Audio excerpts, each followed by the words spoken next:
Internautes, bonjour. Nous sommes aujourd'hui en compagnie de Moussa Sader Mondo. Bonjour. Bonjour mon ami. Alors vous êtes un activiste congolais impliqué dans la scène politique du Congo, donc le Congo-Kinshasa. Avant que nous parlions un petit peu de votre parcours personnel, est-ce que vous pourriez nous expliquer pourquoi vous vous êtes engagé, c'est-à-dire la situation actuelle au Congo? Merci beaucoup pour la question mon frère. La situation actuelle au Congo, c'est un peu bousculant, c'est un peu indépendante, puisque on ne savent pas, il y a un problème du système politique qui est en place. Il est démorcelé en deux parties, il est divisé en deux parties.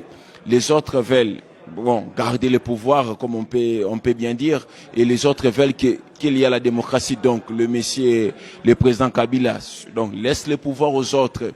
À mon avis, j'aimerais bien que M. Kabila, que je respecte beaucoup, laisse le pouvoir aux autres. Ça sera un geste du bien pour son honneur. Ça, le système, ça c'est le premier point, c'est le point problématique du politique actuel au Congo. Deuxième point, sur le plan économique et social, il y a trop de problèmes. Il y a trop de problèmes. Là, je ne peux pas cacher mes mots. Et la situation actuelle, socialement, en République démocratique du Congo, c'est tout un problème. C'est grave. C'est dramatique.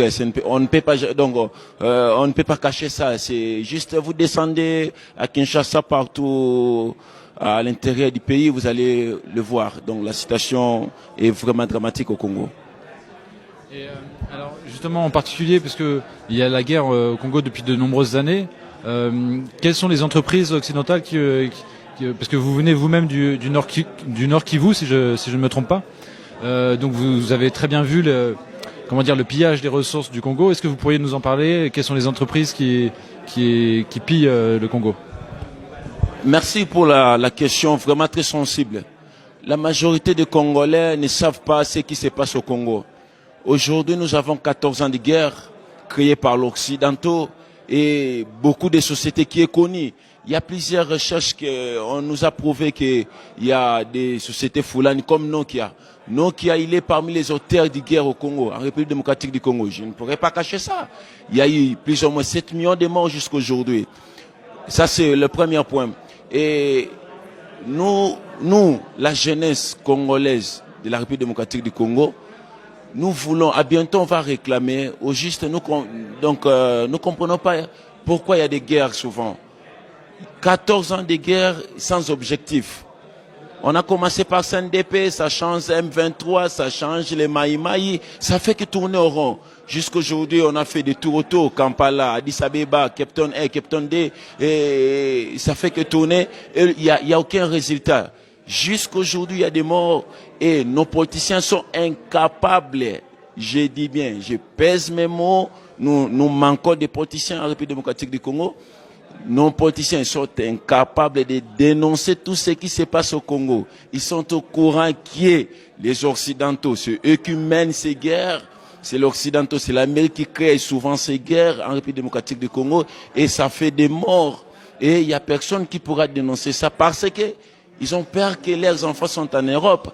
Ils ont peur que leurs biens, ça se trouve en Europe. Ils ont peur que ce sont des Européens qui l'ont mis au pouvoir. Ça, c'est le deuxième point.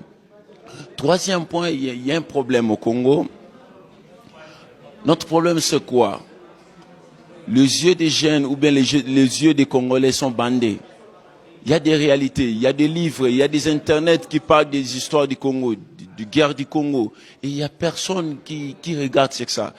Tous les politiciens qui sont en Europe, soi-disant les opposants qui sont maintenant en Europe, ils cherchent des pouvoirs. Derrière eux, ce sont des Occidentaux. Or, que veulent les Occidentaux? Veulent le massacre et la zizanie entre les Congolais.